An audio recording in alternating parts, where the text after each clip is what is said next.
तहरीक इंसाफ के अगूणन अगवाणनि की group national dialogue committee वज़ीर आज़म शहबाज शरीफ से राब्तो कंदे कोट लखपत जेल में कैद शाह महमूद कुरैशी, डॉक्टर यास्मीन राशिद, उमर सरफराज की मां मियां महमूद रशीद और सेनेटर एजाज चौधरी के पैरोल से आज़ाद करने जो मुतालबो करे छडियो। फवाद चौधरी, इमरान इस्माइल और महमूद मौलवी की सही से वज़ीर आज़म शहबाज शरीफ के उमड़ियल खत में पीटीआई बानी की आज़ादी जो जिक्र शामिल ना है। नेशनल डायलॉग कमेटी वज़ीर आज़म शहबाज शरीफ की पीटीआई के गालिन की आश की आजा कंदे मुल्क के बुरहन में कढ़ण जो मौक़ो करार ॾेई छॾियो। फवाद चौधरी, इमरान इस्माइल और महमूद मौलवी जो चवणु आहे त शाह महमूद कुरैशी और ॿियनि अॻुवाणनि खे पैरोल ते आज़ाद कयो वञे त जीअं ॻाल्हियुनि वारे अमल में शिरकत करे सघनि। पीटीआई बानी अपोजिशन अलायंस के हुकूमत से ॻाल्हियूं करण जो अख़्तियार ॾेई छॾियो। पीटीआई बानी चयो आहे त महमूद खान चकज़ई चाहे त हुकूमत से ॻाल्हियूं करे सघे थो। पीटीआई के सीनियर अॻुवाण असद कैसर जी दावा। असद कैसर चयो आहे त बानी वाज़े कयो आहे त जेकॾहिं अपोजिशन ॻाल्हियूं न करणु चाहे त उहो बि मुकमिल अख़्तियार आहे।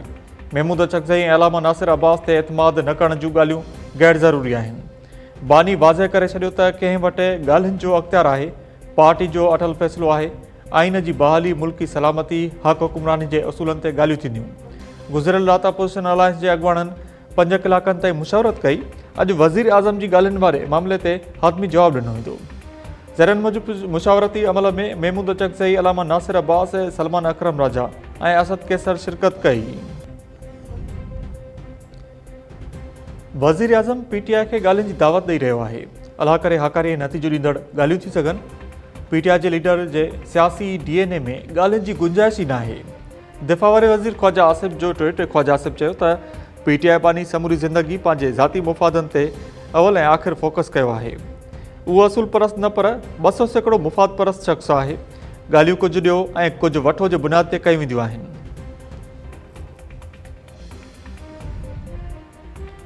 केपी के वॾे वज़ीर सुहेल आफरीदी पीटीआई बानी की हिदायत ते स्ट्रीट मूवमेंट की तैयारी शुरू करे छॾी। सुहेल आफरीदी चयो आहे त आइन असांखे पुरअमन एहतिजाज जो हक़ ॾिए थो ऐं उहो हक़ हर हाल में इस्तेमालु कंदासीं। असां हमेशह आइन ऐं कानून के दायरे में रहंदे एहतिजाज कयो। नौजवान मुल्क दुश्मन बयाने ऐं प्रोपेगंडा खां होशियार रहनि। सियासत ऐं जमहूरियत ॻाल्हियुनि सां अॻिते वधंदी आहे। 1.5 लाख सां न सियासी जमायतुनि खे गॾु वेही ॻाल्हियूं करणु घुरिजनि। राणा सनाउल्लाह चयो आहे त वज़ीर आज़म 4 भेरा पीटीआई खे ॻाल्हियुनि जी दावत ॾिनी पर पीटीआई बानी हाकारी जवाब न ॾिनो। पीटीआई बानी ॻाल्हियूं न पर शिकताइणु चाहे थो। Pakistan bar, supreme court bar ऐं पंजाब बार वज़ीर आला मरियम नवाज़ जी chief justice Lahore high court Aliya Neelam ख़िलाफ़ बयान की मज़म्मत करे छॾी। गॾियल पधिराई में चीफ जस्टिस आलिया नीलम सां मुकमिल यकजहती जो इज़हार।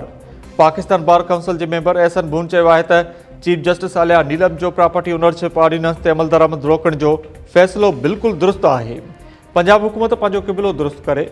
वज़ीर आला मरियम नवाज़ होश खां कमु वठे ऐं फौरी तौर बयान वापस वठी चीफ जस्टिस आलिया नीलम ख़िलाफ़ प्रोपेगंडा बंद करे। Lahore high court Punjab property ownership ordinance ते अमल दरामद शुरू करे छॾियो। मरियम नवाज़ फ़ैसिले ते रद्द अमल ॾींदे चयो त असां वरियनि जे सतह लखे पंजाब वासियुनि जी मदद जो कानून ठाहियो। अदालती फ़ैसिलो तय कयल असूलनि मूजिब नाहे। कानून के मोतली सां कब्ज़ा माफ़िया के फ़ाइदो थींदो। मरियम नवाज़ जो चवणु हो त कानून साज़ी करणु सूबाई असेंबली जो आइनी हक़ आहे, रोके नथो सघिजे। केपी जे गवर्नर फैसल करीम कुंडी नवां सूबा ठाहिण लाइ कमीशन ठाहिण जो मुतालबो करे छॾियो। गवर्नर फैसल करीम कुंडी चयो आहे त नवनि सूबनि लाइ कमीशन ठाहे फ़ैसिलो कयो वञे त केतिरा सूबा ठाहिणा आहिनि। असां नवनि सूबनि के ख़िलाफ़ न आहियूं पर सूबनि की सियासी जोड़जक न थियणु घुरिजे। तलाल चौधरी जो नवनि सूबनि के हवाले से बयान माना खेज़ आहे। छा हालतूं उन लाइ ख़राब करणियूं आहिनि त नवां सूबा ठाहे सघजनि। वफ़ाक़ी हुकूमत पीआई बाद खसारे में हलंदड़ समूरनि इदारनि खे खंगाइण जो इरादो रखे थी। इदारनि जे बर्बादी के ज़िम्मेवारनि जो एहतसाब कयो वेंदो। 4 साल अॻु पीटीआई के वज़ीर के बयान बाद एविएशन सेक्टर वेझी वियो हो। क़ौमी अलायंस गुज़िरियल ॾींहुं कामयाब ॿोली लॻी। दिफ़ा वारे वज़ीर ख्वाजा आसिफ जो मीडिया सां ॻाल्हियूं। ख्वाजा आसिफ चयो आहे त हुकूमत वटि पीआई जा अञा 25 सैकड़ो शेयर्स आहिनि। जहिड़ी तरह पीआई जो इदारो हली रहियो हो त बंदि थी वञे हा।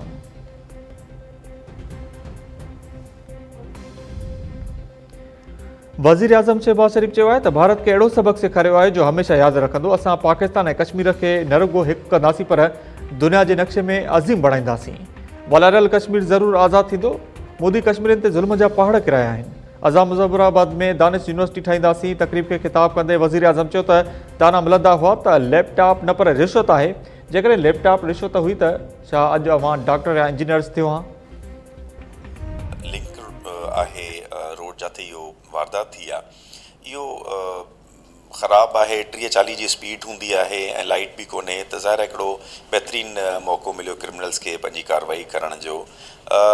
लेकिन जेको पुलिस जो रिस्पॉन्स हुयो उहो तमामु टाइमली हो। तव्हां ॾिठो हूंदो त इन जे करे असां तमामु मग़विन खे जेके बि अगवाकार खणी वञनि पिया उन्हनि खे विदिन 12 आवर्स सभिनि खे असां बाज़ियाब करायोसीं। इहे क्रिमिनल हूअं त पंजाब जे इलाइक़े मां आया हुआ ऐं पंजाब जे कच्चे मां ऐं उते ई वञनि पिया। असांखे रिपोर्ट्स 10 खां मथे क्रिमिनल्स जी आहे जेके एलिमिनेट थिया, बट ज़ाहिर आहे जेतिरे ताईं डेड बॉडीज़ न ईंदियूं आहिनि असां ओड़ी तरह सां उनखे नथा क्लेम करे सघूं। मुरीद शाह अकबर सां लिंक रोड ख़राबु आहे। गाॾियूं 40 जी स्पीड खां मथे न हलंदियूं आहिनि। ॾोहारनि मौक़े जो फ़ाइदो वठंदे 10 मुसाफ़िरनि खे अगवा कयो पर पुलिस वक़्तायती कार्रवाई कंदे मुग़विन खे बाज़ियाब करायो। हिन वक़्तु सखर रेंज मां हिकु बि माण्हू अगवा थियल न आहे। डीआईजी सखर जी दावा टाइम न्यूज़ सां ॻाल्हाईंदे डीआईजी फैसल अब्दुल्ला चाचड़ चयो त कुझु अर्सो अॻु 100 माण्हू अगवा थियल हुआ। हाणे मुग़विन जो अंगु 0 आहे। 96 पुलिस ऑफिसर्स ऐं एहलकारनि खे ॾोहनि में मुलस हुजण ते कार्रवाई कयूं वयूं आहिनि। इंडड़ गैंग जे सरबराह तनवीर इंडड़ जे मारिजण जी तस्दीक न थी आहे पर ठिकाना तबाह कया आहिनि। कचे में 7 ॾींहंनि ताईं ऑपरेशन जारी रहियो। 10 ॾोहारी मारिजण जा इतला आहिनि ऐं 12 खां मथे ज़ख़्मी थिया आहिनि।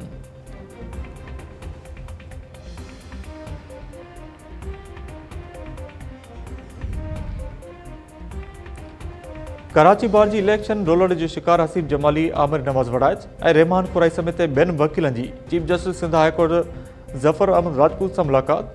चीफ जस्टिस खे नए इलेक्शन कमिश्नर जी मुक़ररी जी दरख़्वास्त। आमिर वड़ाइच चयो आहे त चीफ जस्टिस ख़ातिरी करे रही आहे त एडमिन कमेटी जो इजलास घुराए जल्द चीफ इलेक्शन कमिश्नर जी मुक़ररी कई वेंदी। रहमान कुराई चयो त कराची बार जो मुदो 31 डिसंबर ताईं आहे। चाहियूं था त जमहूरी तसलसल बरक़रार रहे ऐं इलेक्शन थिए। चोटियारियूं सान्हे जे मुतासिरनि जो केस दाख़िल थियण ख़िलाफ़ ॻोठ जानी जुनिजो खां सांगड़ प्रेस क्लब ताईं रैली कढी धरणो।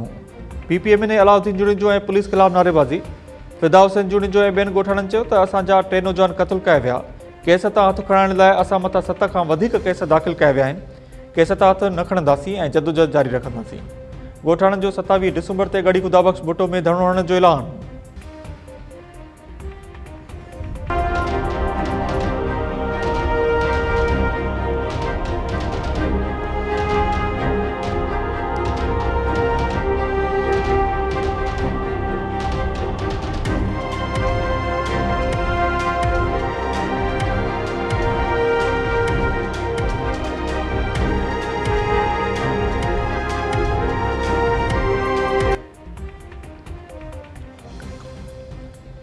गढ़ी घेरो में वापारियुनि खे भते लाइ धमकी मिलण ख़िलाफ़ ॿिए ॾियारे बि शटरबंद हड़ताल। सराफा बाज़ार, क्लॉथ मार्केट ऐं शाही बाज़ार समेत नंढा वॾा कारोबारी मर्कज़ बंदि। गुज़िरियल ॾींहुं वापारियुनि भते लाइ धमकी मिलण बैदि शटरबंद हड़ताल कई हुई। एमपीए ममताज़ जखरानी ऐं एसएसपी जैकबाद वापारियुनि खे ख़ातिरी कराई हुई। वापारी अॻवाननि जो चवणु आहे त भते लाइ धमकी ॾींदड़ जवाबदारनि खे गिरफ़्तार कयो वञे।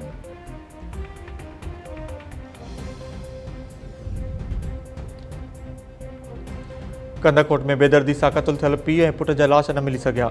जवाबदार ज़ीशान गोलो भाउ आरिफ ऐं संदसि 14 वरनि जे पुट अशर खे बेदर्दी सां क़तल करण जो इतराफ़ करे चुको। पुलिस वाक़े जो केस बि दाख़िल न कयो। जवाबदार ज़ीशान गोलो जो चवणु आहे त पैसनि जे मामले ते मुंहमारी बादि आरिफ ऐं संदसि पुट खे क़तल कयो। मक़तूल आरिफ गोलो जे साले सदाम गोलो चयो आहे त जवाबदार अकेलो क़तल नथो करे सघे, साणस ॿिया माण्हू बि मुलविस आहिनि। वाक़े में मुलविस ॿियनि किरदारनि जी ज़ाहिर थियण ताईं केस दाख़िल न कराईंदासीं। जवाबदार ज़ीशान जे बयाननि में तज़ाद आहे।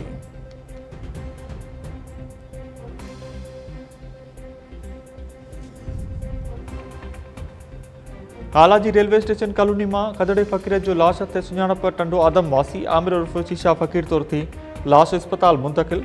पुलिस मूजिब खदड़ो फ़कीर हाला में मसवाड़ के घर में रहंदो हो। जांच कई पई वञे। आमिर उर्फ शीशा फ़कीर कुछ अर्सो अॻु बि गलो कपे आपघात की कोशिश कई हुई।